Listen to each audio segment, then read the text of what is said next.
Thank you, everybody, for being here today. I thought the title would be better if I wrote it this way.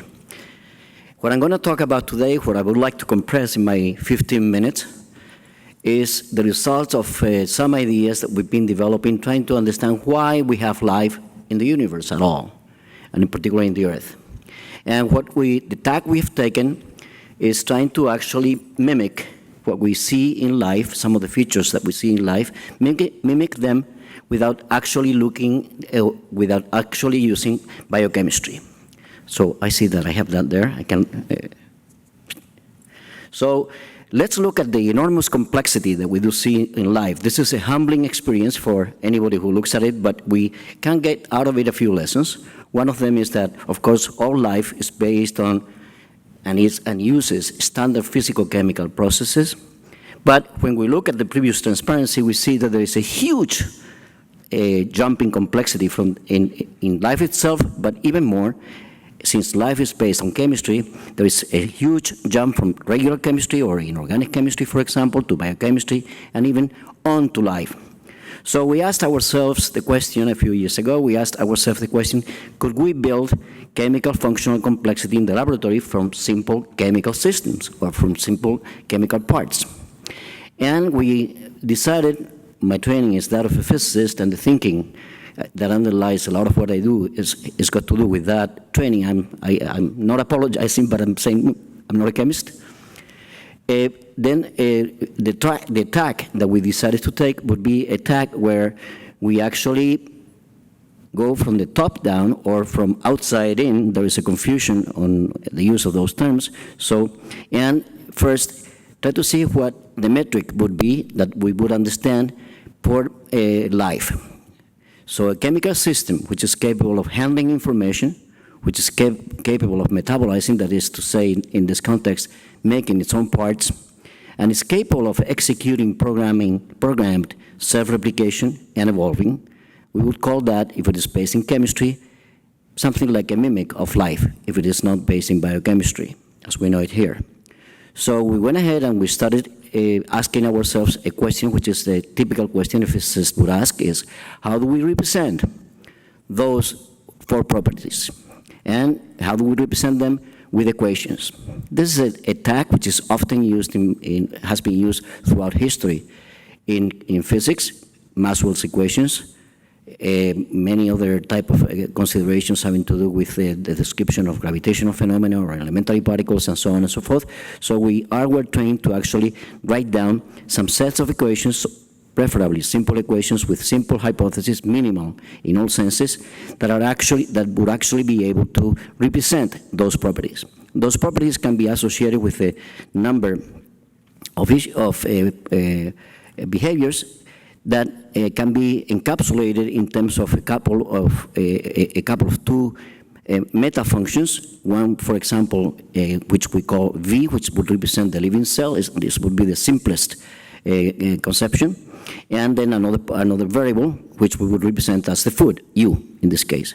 If that was the case, and if U and V would have to represent the properties that we just mentioned, those four properties, then we would need to have them interact in different ways. We would have, in order for them to handle information, they would have to interact linearly and quadratically. In order for them to do metabolism, they would have to be quadratically interacting, as you see there in their kinetics.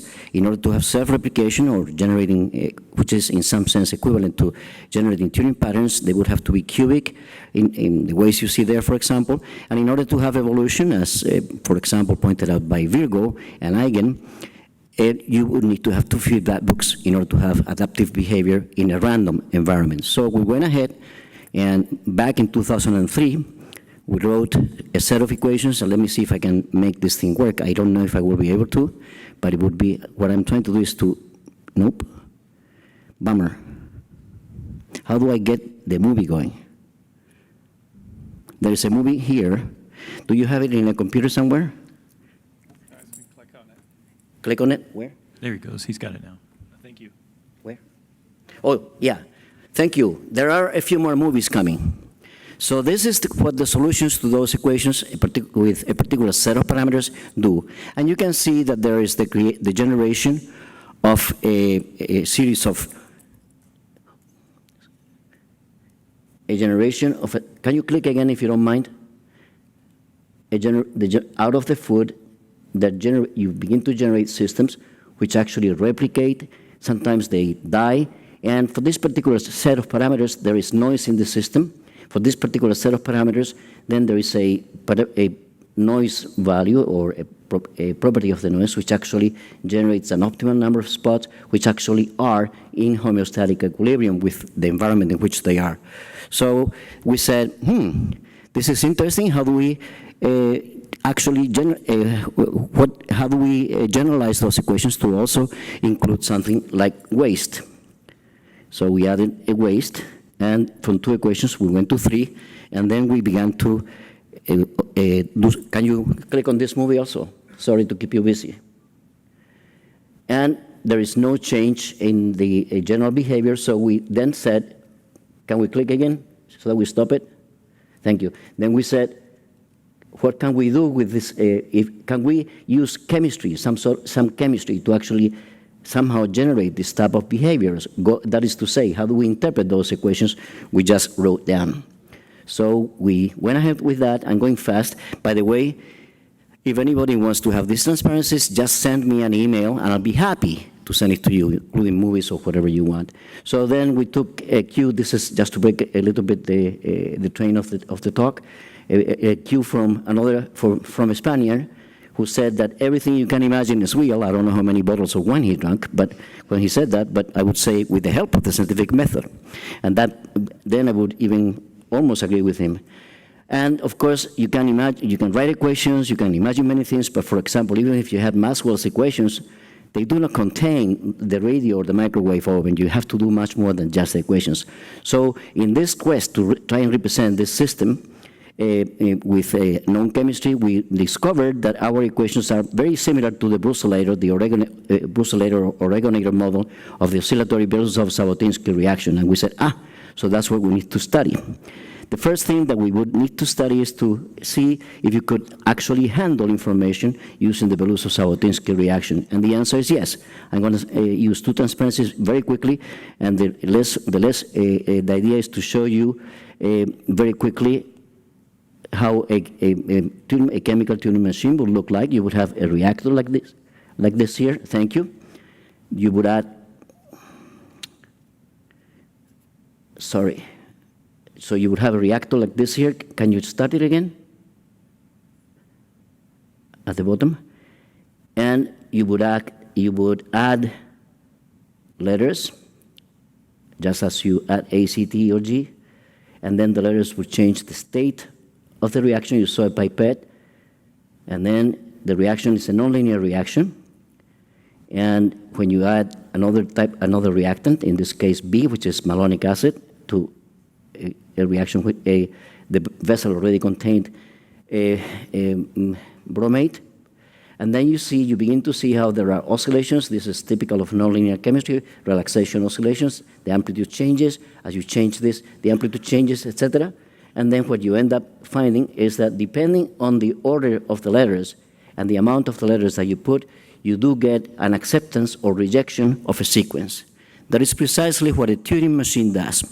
A Turing machine is capable of recognizing a sequence in a particular language, and the language, the complexity of the language is such that it has to belong to a certain class, and in that case you say you have a Turing machine. The Turing machine, of course, the theoretical Turing machine has an infinite tape. That's not possible to make, but a real physical Turing machine like this you can build. So with this, the lesson we take from this is that you can actually use chemistry to process information in the form of nonlinear chemistry. So then we start, and we put together, because to process information, you would need to have some free energy gradient in such a way that the entropy in the system and the information can be exchanged. And for that, you would need to have a gradient of free energy. As I just said, can you make a membrane that from a system where there were no membranes, can you make a membrane and have the system encapsulate itself? And we did that. We learned about a field which is called polymerization-induced self-assembly techniques, which is called polymerization-induced self-assembly, where you start with a hydrophilic polymer with a a small molecule attached here, and then under certain conditions and certain catalysts, including ruthenium, which is also the catalyst for the BC reaction, you can actually begin to add monomers, and you can make you can start with a hydrophilic block and add a hydrophobic block, and then what happens is that as the hydrophobic block changes, the structures that are stable or metastable ground states change from spheres to so-called worms to vesicles. So we did that, we've done that, and then we added a little bit of a photochemistry to it, and we discovered that you could have, in a small cuvette, you could have this mixture of chemicals, process them for a few hours until you start, until you begin, the reaction begins to occur. At the beginning, the liquid looks transparent. After 3 or 4 hours, the liquid looks a little less transparent. After 6 hours, the liquid begins to show phase separation. And then you begin, when you put this in a slide in a microscope, then you begin to see the formation of vesicles. And it's much more than that. The vesicles, can you switch on that movie? The vesicles, you see this guy which is coming from the northwest, he's growing. The reaction is making him, and then he will collapse when he gets to the center, and then he starts again. So you have cycles of this kind. Now we do this in a CSTR, and we have been able to make something like 70 cycles. So in this case, we said, okay, so we studied what was going on. We found out, and this is what I'm showing you today, this is a couple of years old. We found out that there's a transition from droplet micelle dominated to vesicle dominated, and today we do know that this transition is not as sharp as this, but it's sigmoidal, and it follows a very interesting population law. And we also have seen that this system likes to be where there is light. So there is a principle of selection based on phototaxis, and we understand. Can you start this again?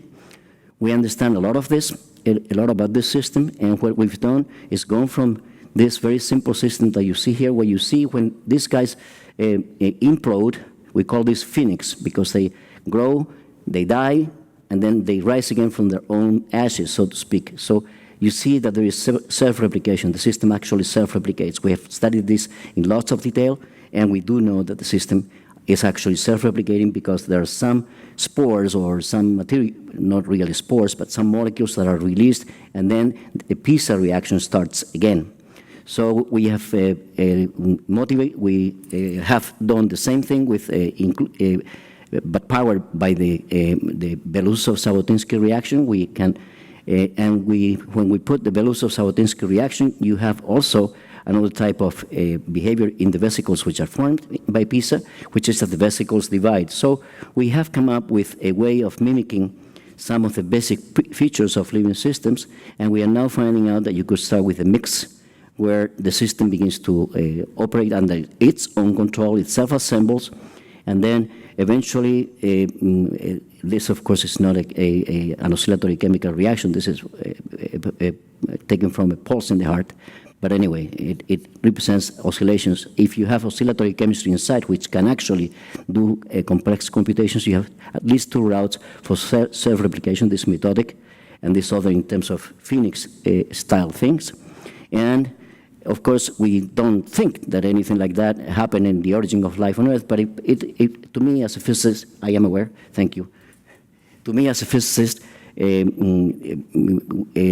gives me pleasure to see that, or it gives me understanding to see that something like this may have happened before life evolved into what it is. So here are some conclusions that I am offering to you. This is a summary up to this one, is a summary of what I've said so far, but I would also like to say that we have now 2 varieties, one with ruthenium, another one with iridium. In the laboratory, we put them to compete in the same beaker, and guess what? If the light benefits one of them, say ruthenium, the ruthenium eats the ones which are iridium, and vice versa. So we are very excited, and of course I'm going to end with a joke and a little bit scared. Thank you very much for your attention, and I hope you enjoyed the talk. Thank you.